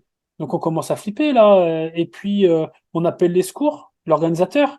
L'organisateur il fait bah non, on n'a pas de secours. Ça allait être ma question parce que moi je suis organisateur par ailleurs d'épreuves ultra-distance et c'est hyper important pour nous justement la sécurité des participants. Et dans ce que tu me décris, une des premières pensées, c'est à quel moment l'organisation va te prendre en charge en fait. Ouais, Tu vois? on a un talkie-walkie parce que moi, quand je suis en vélo couché caréné, j'ai mon équipe qui me suit à 200 mètres derrière moi. Parce que sur 8 kilomètres de lancement, je peux éclater, je peux me foutre en l'air à n'importe où. Donc s'il y a personne pour me suivre, on sait pas où je suis. Et puis en urgence, tu vois. Donc là, il y a eu une urgence juste à la fin, parce que je suis vraiment tombé à la fin. Donc au talkie-walkie, ils appellent les organisateurs. François, il est tombé, envoyez-nous l'équipe d'urgence. Ah, on n'a pas d'équipe d'urgence. Ouais, je te jure, on s'est tous regardés comme ça. On lui a dit, vas-y, répète pour voir si on a bien compris. Envoyez-nous l'équipe d'urgence. Nous n'avons pas d'équipe d'urgence. Et en fait, aux États-Unis, ils n'ont pas le même cahier des charges qu'en France pour une organisation sportive. Donc, bah, débrouille-toi. On avait 25 minutes de voiture à faire pour aller au dispensaire parce qu'on était en plein milieu du désert. Une toute petite ville, il n'y a pas d'urgence là-bas. Faut sonner, faut appeler un numéro de téléphone pour avoir affaire à un médecin de garde. Donc les urgences, bah tu peux oublier. Donc médecin de garde, bon il m'a quand même fait des radios, IRM et tout ce qui s'ensuit. Et il me dit à la fin, il me fait bon, je vais être honnête avec vous, nos bécanes, nos machines, elles sont beaucoup trop anciennes. On sait à peu près ce que vous avez. Donc on voit que vous êtes cassé une vertèbre cervicale. C'est très dangereux parce que quelques millimètres de plus, ça touchait votre moelle épinière, c'était tétraplégie à ce niveau-là. Donc heureusement que moi, dans mes tonneaux, là, quand ma tête a tapé le sol, j'étais pas un peu plus bas parce que ma tête aurait tapé plus fort le sol et là, ça aurait été plus catastrophique. Donc, et dans vos poumons, on voit qu'il y a du sang dans vos poumons. Donc vous faites une hémorragie interne au niveau pulmonaire. J'étais content que ce soit pas la rate. Parce que la rate, moi au début, je me suis dit, ça y est, dans 10 minutes, je m'endors, je meurs. Je suis pas pris en charge, c'est terminé. Terminé. Donc, on flippe, quoi. On flippe. Mais on est quand même content que je sois pas, que je bouge encore mes orteils, hein, mes mains. Là, il se passe quoi? Tu es évacué vers un autre centre avec du matériel plus performant pour un diagnostic plus précis? Oui, exactement. Donc ça, c'était le vendredi, mon crash. Donc le soir, ils me disent, on est désolé, on peut pas vous garder en observation parce qu'on n'a pas ce qu'il C'est pas faut, prévu. Ouais. c'est pas prévu, on n'a pas le moyen humain de vous garder en observation. Donc en gros, si je dois crever d'une hémorragie, c'est dans mon lit chez moi à l'hôtel. Donc j'ai dormi assis quand même, au cas où, j'ai dormi vraiment assis toute la nuit. Ouais. Le prof voulait impérativement dormir avec moi, mais je lui dis, tu sais, si je m'endors dans mon sommeil et que je me réveille pas, tu le verras pas. Donc non, ça va, ce soir, j'ai passé mon temps au téléphone pour dire que tout va bien. Donc non, non, ça va aller, t'inquiète pas. Le docteur qu'on a vu au dispensaire, il a dit, faut impérativement, vous prenez l'avion lundi. Faut impérativement, avant lundi, refaire une radio des poumons pour savoir si vous avez le droit de prendre l'avion. Parce que dans les avions, Oui. c'est pressurisé à 2200 mètres d'altitude. Je vais faire un vol de 11h30. Je risque de m'endormir dans mon vol et de jamais me réveiller et de faire une embolie pulmonaire. Donc ils m'ont dit, surtout, faites une radio des poumons avant, mais attention, n'attendez pas d'aller à San Francisco sur la côte pour faire votre radio. Il faut impérativement trouver un hôpital avant les Rocheuses, parce qu'on devait traverser les Rocheuses. Les Rocheuses, c'est dans le désert, et on fait 2 heures de voiture à 2200 mètres d'altitude. Mais c'est vrai que pour les personnes qui ne connaissent pas le centre des États-Unis, il y a rien en fait. Il y a rien. Il y a rien du tout. Ouais. Et le docteur a eu la présence d'esprit de me dire, n'allez pas à San Francisco parce que vous allez faire une sieste dans la voiture, vous allez faire 2 heures à 2100 mètres d'altitude, et si vous faites une embolie pulmonaire, vous allez même pas le sentir, vous allez vous endormir, vous allez mourir dans la voiture. Alors que vos collègues autour de vous, ils pensent que vous faites une sieste. Donc il a eu la présence d'esprit de me dire ça. Donc avant les Rocheuses et avant le plateau à 2200 mètres d'altitude, on a trouvé un hôpital. J'ai été aux urgences encore une fois, et là j'ai fait les examens. Et donc ça a été quoi. Ils m'ont dit non, c'est banal, c'est résorbé quoi. Incroyable. Tu vois, je savais pas Histoire de toutes fou. ces péripéties. Ah ouais, toutes ces péripéties. Alors là, on est le 18 septembre. Hein. En tout cas, on est fin septembre 2022, mais ça n'empêche que malgré tout ce que Dieu nous décrit, eh ben, tu retentes un an plus tard. C'est-à-dire qu'un an plus tard, il y a quelques mois maintenant, hein, c'était le 14 septembre 2023, tu retentes ce record. Moi, là, la question que j'ai envie de te poser, c'est que t'a dit ton entourage? Que t'a dit ton entourage? Est-ce qu'ils t'ont dit, non mais tu vas pas y retourner ou comment ça s'est passé? Comment tu leur as vendu le projet? Ah, déjà le soir de mon crash, quand je suis revenu de l'hôpital, donc on s'est réunis avec les autres. Donc il y en a plein qui pleuraient. Toi, c'était la soupe à la grimace. Le vélo était absolument broyé. Et donc, pour rigoler, parce que le vélo était un peu trop petit pour moi. Et moi, je voulais des manivelles de 170 pour être performant dans mon effort. Donc, je leur ai dit, pour rigoler un petit peu, pour descendre la tension et améliorer un peu l'atmosphère, je leur ai dit, bon, les gars, j'ai fait exprès de casser le vélo, en fait, mais je ne l'ai pas dit, parce que comme ça, l'année prochaine, C'est on pour va revenir. l'améliorer. Voilà, on va revenir l'année prochaine Et là, enfin, je vais pouvoir avoir des manivelles de 170 parce que j'aurais cassé la tête avec mes manivelles de 170. Je voulais des plus grandes manivelles pour avoir des plus grands bras de levier et développer plus facilement de la puissance. Je leur ai dit, le record, il passe par là. Donc c'était une excuse pour refaire le vélo, c'est ça? Ouais, alors je leur ai dit ça, mais évidemment, j'ai pas fait exprès d'éclater mon pneu à 130 km/h et puis de vivre tout ça. Donc, l'université, le prof se sont concertés parce que le vélo coûte 150 000 euros quand même. Ouais, c'est sûr. Le prof, il a dit, moi, je fais pas ça pour revenir avec un cercueil. C'est ce qu'il a dit aussi dans ses interviews.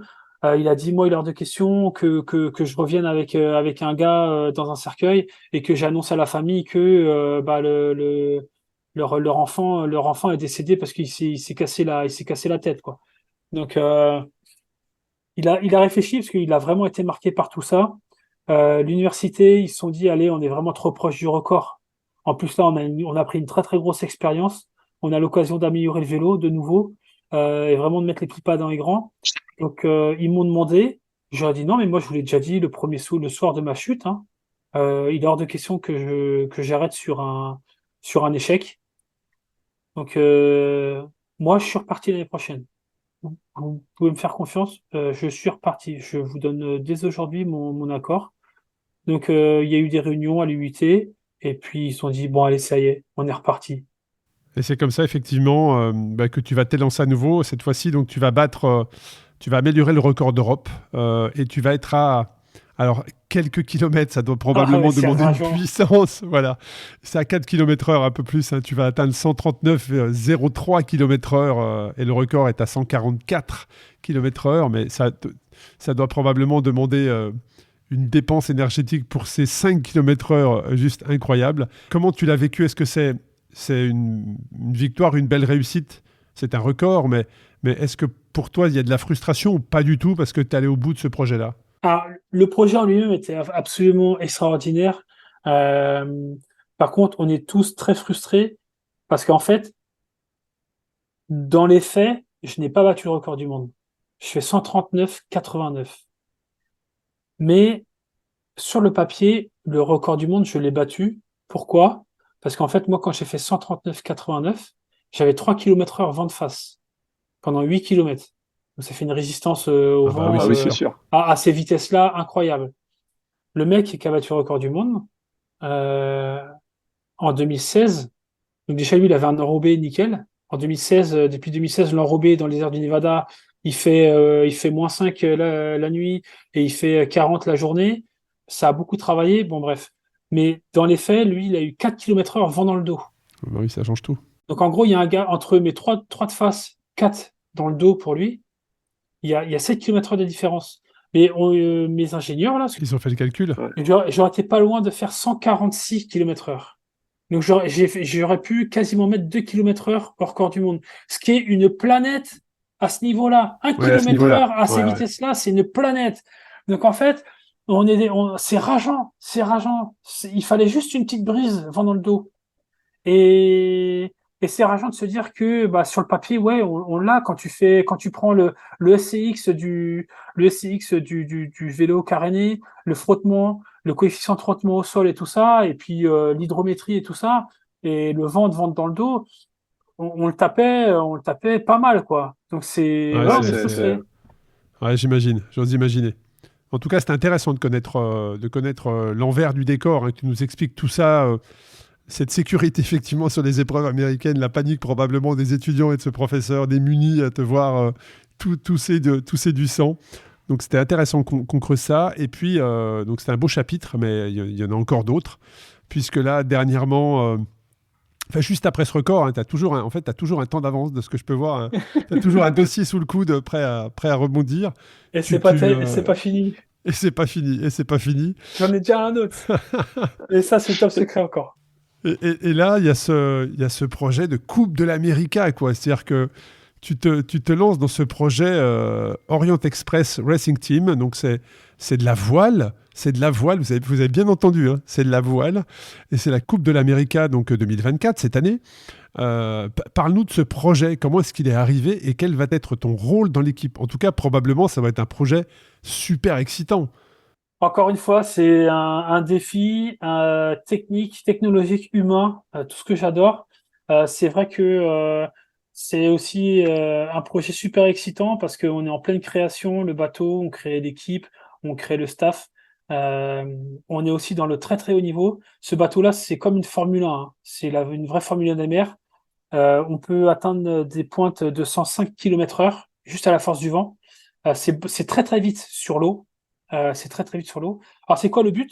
Ben, tout simplement, avant, pour activer les voiles et maintenant les foils, parce que c'est un bateau à foils, les marins tournaient des manivelles avec les bras. Et l'organisateur s'est dit, eh ben, on va faire évoluer, on va dynamiser tout ça, et on va mettre des cyclistes, parce que ça produit beaucoup plus de watts. Des cyclistes avec Alors, leurs on a jambes. déjà vu on a déjà vu sur les bateaux du Vendée Globe ou d'autres bateaux, certains avaient positionné des vélos d'appartement. Alors, c'était pas des home trainers, mais c'était des vélos d'appartement. Et puis ça a été abandonné parce qu'ils étaient solo, ils étaient en solitaire et c'était probablement compliqué. Mais là, pour cette performance-là, je pense que les positions ont dû être adaptées déjà, probablement, pour optimiser c'est quoi? C'est le déploiement des voiles, c'est ça? Et le fait de Oui, les rétracter, en fait, hein, c'est ça? en fait, moi, je vais devoir créer de l'énergie. Donc, je vais sprinter avec trois autres collègues cyclistes, parce qu'on va être quatre cyclistes sur le bateau. Et il y aura aussi quatre marins qui, eux, vont gérer les foils et les voiles et le gouvernail. Donc, quatre cyclistes à sprinter, faire de l'énergie pour mettre sous pression une pompe hydraulique. Et la pompe hydraulique va actionner les foils et les voiles. Donc, avant chaque virement de bord, c'est-à-dire avant d'aller à droite ou à gauche, tribord, bâbord, on devra sprinter.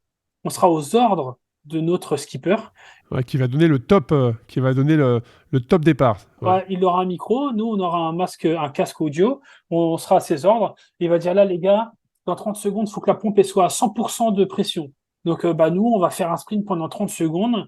Et à chaque fois qu'on va virer de bord, donc changer d'orientation, de distance, changer pardon, De cap, changer de cap. voilà, sur les caps, on fera un sprint. Donc, c'est des runs de 20 minutes, c'est des duels, donc c'est deux bateaux en course, et on doit faire des allers-retours pendant 20 minutes entre deux bouées. Et des fois, le bateau et les bateaux, ils se croisent, donc on est limite à se rentrer dedans. Donc bon, il y a des priorités sous le vent, au vent, bon, bref, ça c'est très technique. Mais nous, en tout cas, en moyenne, on nous a dit qu'on allait faire 15 sprints en 20 minutes. Et entre les sprints, on va devoir continuer à pédaler pour que la turbine ne s'arrête pas. Parce que si la turbine s'arrête, le temps de la relancer, on va pas produire des watts, on va produire des newtons parce qu'on sera en force. Les forces, c'est des newtons et la puissance, c'est des watts. Et nous, il faut qu'on fasse des watts pour mettre sous la pompe hydraulique sous pression. Donc, c'est un petit peu technique, mais en gros, on va cracher nos poumons pendant 20 minutes et ça va être excellent parce que Ça doit être particulier de sprinter. Alors, bon, bah, sprinter, je pense que déjà, c'est un effort hyper intense, exigeant. Mais là, c'est sur un. Enfin, je sais pas si tu as le mal de mer, mais là, c'est dans un endroit qui est quand même. Qui va être mobile, en fait, quoi, qui va probablement taper un peu. Tout dépend des vents, de la marée. en fait, je vais être dans une fosse dans le bateau, je vais être vraiment dans la coque du bateau. Ce sera ouvert au-dessus de moi, mais tout autour de moi, il va y avoir soit devant C'est moi ou caréné. derrière moi un collègue, et tout autour de moi, ce sera que du carbone, ce sera la fosse dans laquelle il y a les vélos, qui est raccordé à la pompe hydraulique. Donc on sera deux de chaque côté, deux cyclistes de chaque côté, et donc moi je serai avec mon collègue, on s'en pédalera en tandem, et normalement, on verra à peine l'eau, parce que le bateau, lui, il va monter sur ses foils, Ouais, il va être sur ses foils. Ouais. et il va être très très haut. Il va être à quelques mètres de hauteur au-dessus de l'eau. Et nous, puisqu'on sera aussi dans le bateau, on sera aussi très très haut. Donc on aura la tête dans le guidon. Et je pense pas qu'on aura le temps d'admirer le paysage. Ah, l'expérience, en tout cas, elle va être incroyable. Est-ce que tu as commencé ta préparation sur. Ah oui, Je crois que c'est à quelle période, rappelle-nous? alors les qualifications, c'est au mois d'août, les demi-finales au mois de septembre et les finales au mois d'octobre. Notre bateau sera construit et livré au mois de mai. Ah ouais, donc ça nécessite une prise en main, un entraînement derrière. Oui, donc à partir du mois de mai, je vais habiter H24 et 7 jours sur 7 à Barcelone, parce que la compétition se passe à Barcelone. Et pour rattraper un petit peu le temps perdu, parce que toutes les Ah autres oui, équipes, toutes les autres nations ont déjà leur bateau depuis ils ont un déjà an, leur bateau. Ouais. et ils naviguent. Ils le fiabilisent, parce que c'est un prototype, le bateau, donc il y a des avaries, il va y avoir des avaries. Donc nous, à partir du mois de mai, on va passer notre temps sur l'eau pour que les skippers apprennent à... Oui, ils ressentent le bateau, en fait. Ouais. Ressentent le bateau, ouais, clairement. Les réglages, Et en optimiser tout ça. parlant de réglage, nous, les cyclistes, on doit tous faire 95 kilos parce qu'en fait, dans l'équipe, sur le bateau, on est 4 cyclistes, mais en tout, on sera 8 parce qu'il y aura des changements. Quand il y a quelqu'un qui est en méforme ou qui est blessé, ou alors Ouais, bien le mec est cramé, on le change. En fait, si on fait tous 95 kilos, eh ben lui, le skipper, quand il aura un cycliste à changer, il n'aura pas 5 ou 10 kilos ou 15 kilos de moins ou de plus d'un côté que d'habitude. Donc en fait, lui, dans son feeling et dans son ressenti de Ah, intéressant pilotage, ça. eh ben, en fait, son bateau sera toujours équilibré de la même façon, et comme ça, il n'aura pas d'adaptation à avoir. donc, t'as quoi? T'as 4 kilos à prendre, c'est ça? T'as 4 kilos à prendre pour... Moi, en septembre, pour mon record du monde vélo couché carrière, là, je faisais 86 kilos. Donc j'ai 9 kilos à prendre. 9 Mais kilos. l'avantage, c'est que puisque c'est pas moi qui me déplace et le bateau, le rapport poids-puissance Oui, je qu'on vois. pas le temps dans le monde du Il n'est pas le vélo, même. pour moi, c'est pas du tout important. Donc si je prends un peu de gras, c'est pas grave parce que le plus important, c'est de pédaler fort sur le bateau. Et puis ce gras-là me permettra aussi d'accepter la tolérance au lactique, mais c'est quand même mieux d'être musclé. Donc en fait, bah, tout simplement, je fais quelque chose que je n'ai jamais fait pendant ma carrière, je fais de la gonflette. Oui, complètement. Voilà, je fais Ouais. de la gonflette, donc je mets pas très lourd en muscu. Je fais beaucoup de séries jusqu'à temps que j'en peux plus. Je récupère 30 secondes et je recommence jusqu'à temps que j'en peux plus, jusqu'à l'échec. Et en fait, comme ça, je prends un peu comme font les Du volume. bodybuilders. Ouais, Voilà, je prends complètement. du volume très facilement comme ça. Et puisque moi, j'ai jamais fait ça, mon corps réagit plutôt bien. Donc là, je suis à 90 kilos. Donc il me reste encore 5 kilos à prendre d'ici le mois de mai. Mais et puis je peux bien manger. Donc ça aussi, c'est intéressant. Ça change, ouais. Mais en tout cas, c'est un projet excellent. Ton parcours, il est super inspirant. Être au haut niveau comme ça, mais toujours avoir envie de rester performant. Puis le partage, et puis c'est à nouveau une nouvelle aventure. Là, tu sors de ta zone de confort Totalement. complètement, quoi. Et Complètement. là, moi, mon but aussi, parce qu'on a tous chacun, on va dire, entre guillemets, des petits métiers dans l'équipe. Donc moi, ça va être aussi de gérer, une fois que le bateau sera là, je vais avoir comme mission d'optimiser la transmission et les vélos et la position des coureurs dans le... Ah oui, tu vas partager ton savoir, tes connaissances. Voilà. Ouais. Donc tout ce qui est transmission, lubrification, la position, peut-être que, j'en sais rien, je dis des bêtises, mais peut-être que on va nous livrer un bateau avec un guidon en aluminium qui va se tordre dans tous les sens. Bah moi, je vais mettre des cornes de vache avec des repose-coudes en carbone pour qu'on ait une bonne une bonne assise, une bonne Ouais, pour développer un maximum de puissance. Ouais. ouais, voilà. Ouais. Il y a un truc que j'aurais bien aimé dire aussi, c'est par rapport au bateau, c'est que sur le bateau, il y a des capteurs. Et en fait, à la fin des 20 minutes, si nous, on a pris trop de G dans la tête, le bateau dit, attention, il faut déclencher le protocole commotion cérébrale. On prend tellement des virages très secs, Très serré, ouais. très serrés, très vite, qu'en fait, même si tu tapes pas avec le casque nulle part, on a des protocoles commotion cérébrale à activer. Est-ce que c'est un peu comme en Formule 1? Est-ce que c'est des jets qui peuvent être comparables avec la Formule 1? Bah, c'est ce qu'ils se disent, ouais. C'est ce qu'ils se disent. Et moi, à l'entraînement, là, j'ai commencé à faire un entraînement de, tu sais, je mets Ouais, Ouais, parce que... une Oui, une ouais, sangle ouais. pour tout ce qui est muscle du cou. Ouais, parce que c'est vrai qu'en Formule 1, ils ont les mêmes, je crois que les casques sont attachés au Oui, carénage pour justement retenir, on va dire un petit peu, ou en tout cas servir d'appui à la tête pour pas qu'elle parte trop, ce que vous n'aurez pas, vous, sur vos vélos. non. Et puis, ce qu'on sait aussi, c'est que il y a des nosedives. Les nosedives, c'est très impressionnant, en fait. C'est le nez du bateau qui pique dans l'eau. Et donc, on peut passer de 100 km/h à 0 en une seconde. Donc là, en fait, bah, on est éjecté. Si on a déclipsé avec des pédales, parce qu'on a des pédales automatiques, on peut être éjecté. Donc, on tape l'eau à 100 km/h, ou on peut taper le bateau, on tape le mât, on peut taper aussi le collègue. Et là, c'est tout de suite aussi protocole commotion cérébrale activé, parce que ça peut être très dangereux. Nous, on a un bateau, un Zodiac qui nous suit avec des marins plongeurs, des commandos plongeurs qui sont prêts à plonger, qui sont équipés pour venir nous chercher. Parce que ce qu'il faut savoir aussi, c'est que moi, dans mon équipement de cycliste sur le bateau, je vais avoir un poignard. Parce que si je suis accroché à quelque chose sous l'eau, ou que je suis sous la bâche, je suis en train de me noyer, je suis perdu, je suis désorienté, un coup de poignard dans la bâche Ouais, tu peux t'en dans la sortir. toile, parce que la toile, elle peut faire ventouse sur l'eau. Donc, Bien sûr. Ouais. je peux mettre un coup de poignard dans la toile, dans la voile, pardon. C'est une équipe française avec laquelle tu es? Oui, oui, oui, c'est équipe française, oui. Et puis, j'ai aussi une petite bouteille d'oxygène. Ah ouais, il y a quand même énormément de sécurité, hein. J'ai un gilet de choc qui fait aussi gilet de flottaison. Et sur mon gilet de choc, j'ai une petite bouteille d'oxygène avec un détendeur qui est là, juste à côté de mon épaule, je suis prêt à le gober si je suis sous l'eau. Et suivant mon essoufflement, j'ai entre 30 et 60 respirations. Et ça laisse le temps aux équipes de sauveteurs de venir me rechercher pour pas que je me noie. Après, si je tombe inconscient, parce qu'apparemment, on peut vite tomber inconscient parce que les chocs sont très violents en Le choc, voile, ouais. je peux tomber dans l'eau inconscient. Et bon, bah là, je me noie, je commence à me noyer forcément, hein, parce que je vais respirer sous l'eau en étant inconscient. Mais 30 à 60 respirations, quand tu fais un effort intense, Bah, c'est même pas une minute. euh, Ouais. ouais, c'est ce que j'allais dire. Il faut quand même hyper Bah, contrôler. tu ventiles à fond, hein. Quand tu ventiles à fond, t'es à 45 respirations minute, quand tu ventiles énormément. Donc, puisque nous, on va vraiment cracher nos poumons parce qu'on va vraiment sortir les tripes, hein, Bah sur ouais. ces sprints-là. Et c'est surtout qu'on va les enchaîner pendant 20 minutes. C'est ça, on n'a pas trop de récup, hein. Parce qu'entre les sprints, comme j'ai dit, il faut qu'on pédale. Donc, bah ça, on me l'a dit qu'après. Après que tu signes, après que tu signes. Mais c'est sympa, je me rendais absolument pas compte de tout ça. Et ça rajoute,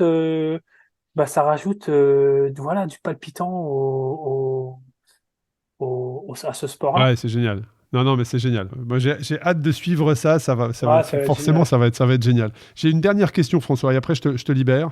C'est quel est ton regard actuel sur la piste d'aujourd'hui? On arrive sur Paris 2024. Donc là, les athlètes sont en préparation. Est-ce que tu es en contact avec ces champions? Est-ce que tu observes ce qui se passe? Voilà, quel est ton regard sur l'évolution de la piste que tu as pu connaître, mais aussi les chances françaises? Alors, l'évolution de la piste, bon, bah, de toute façon, là, depuis quelques années, on l'a vu, hein, ça va toujours de plus en plus vite et c'est dû certainement, même, c'est pas certainement, c'est assurément à l'évolution de l'entraînement et surtout au braquet de plus en plus gros. Finalement, on optimise vraiment la force acquise en musculation, chose qu'on ne faisait pas avant. Avant, on n'optimisait pas. Simplement que la force qu'on avait, c'était bien sur les 3-4 premiers coups de pédale. Mais après, on était tellement en vélocité que la force ne servait à rien. Donc là, sur chaque coup de pédale pendant 30 secondes, on a tellement gros qu'en fait, on optimise vraiment la force acquise. Et puisqu'on tourne un peu moins les jambes, on toxine moins. Donc on peut être plus résistant Ouais, plus résistant dans la durée. Ouais. dans la durée. On serre moins le frein à main à la fin. C'est pour ça qu'on va plus vite. Le matériel aussi, hein, on a un sport où le matériel compte énormément. Et puis après, le regard sur la piste française, bah, des retours que j'ai, bah, je suis pas trop rassuré parce que bon, il y a toujours le même problème au sein de l'équipe de France et ça, c'est navrant. Aujourd'hui, l'entraîneur national, il est pas, comment dire, en grande sainteté. C'est-à-dire qu'il y a beaucoup de coureurs qui ont demandé à ne plus avoir affaire à lui en tant qu'entraîneur ou coach au bord de la piste. Donc on est à 8 mois des Jeux Olympiques Ouais, c'est compliqué. et les athlètes ne veulent plus de l'entraîneur. Donc bah encore une fois, c'est triste, mais il y a des solutions qui sont en train d'être trouvées. Mais bon, bah ça fait 7 ans qu'on sait qu'il y a des Jeux Olympiques en France et à 8 mois, on est encore en train de faire du bricolage. Moi, c'est ce qui me rend triste, c'est que j'ai entendu des athlètes dire que c'était la génération sacrifiée. Et les mecs, ils ont entre 20 et 24 ans. Ouais, c'est vrai, quand on pense à Mathilde Gros, qui a un rendez-vous avec elle-même, avec l'histoire que j'ai eu la chance d'avoir sur le podcast, qui nous a expliqué son parcours, c'est vrai que c'est des champions.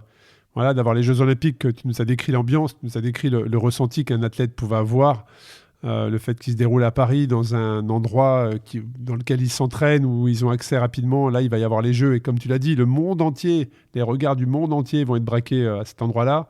Ouais, dans ce que tu nous décris à 8 mois des Jeux, c'est vrai, quand on sait que ça fait 7 ans qu'ils vont se dérouler là, voilà, j'espère que, comme tu dis, les solutions qui sont en train d'être trouvées seront les bonnes. Des jeux, ça se prépare des années en avant. S'il y a des plans d'entraînement à suivre, il faut passer par des plans d'entraînement, par une stratégie.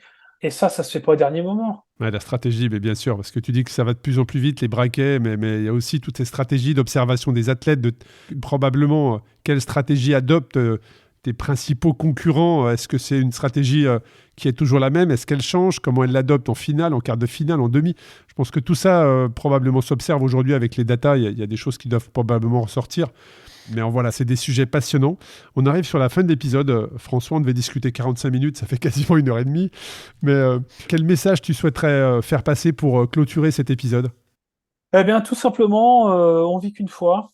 Donc, il faut se faire confiance. Il faut arrêter de se prendre la tête. Faut se faire plaisir dans la vie parce que la vie est faite pour ça. Se faire plaisir, être épanoui.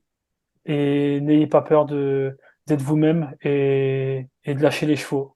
Voilà. Ouais, c'est un champion du monde de vitesse qui dit ça, lâcher les chevaux. donc on n'a pas les mêmes chevaux sous le capot, très clairement, mais en tout cas, un grand merci à toi. Moi, c'est un super épisode. C'est tout l'envers du décor dont tu nous as parlé, c'est hyper inspirant, comment tu développes des projets, et là le projet de Coupe de l'América qu'on va suivre, et on va voir ces changements de bord qui vont probablement se faire au dernier moment, et justement, et c'est les cyclistes qui seront derrière pour donner cette impulsion. Un grand merci à toi, François. J'espère avoir un jour l'occasion de te croiser, non pas de manière digitale, hein, mais dans la vraie vie, que ça soit sur le vélo ou à côté, et puis je te souhaite tout le meilleur pour cette année et plein de bonnes choses pour ce projet. Un grand merci à toi en tout cas. Merci, ce fut un grand plaisir de partager avec toi. Merci d'avoir écouté cet épisode captivant d'Ultra Talk. J'espère que cette conversation inspirante avec des individus audacieux vous a laissé avec de nouvelles perspectives et une motivation renouvelée. N'oubliez pas que vous aussi, vous pouvez embrasser l'extraordinaire dans votre propre vie. Restez connectés sur les réseaux sociaux Ultra Talk et sur le site ultratalk-podcast.com. Continuez à vous aventurer et à repousser vos limites. À la semaine prochaine pour un nouvel épisode passionnant d'Ultra Talk.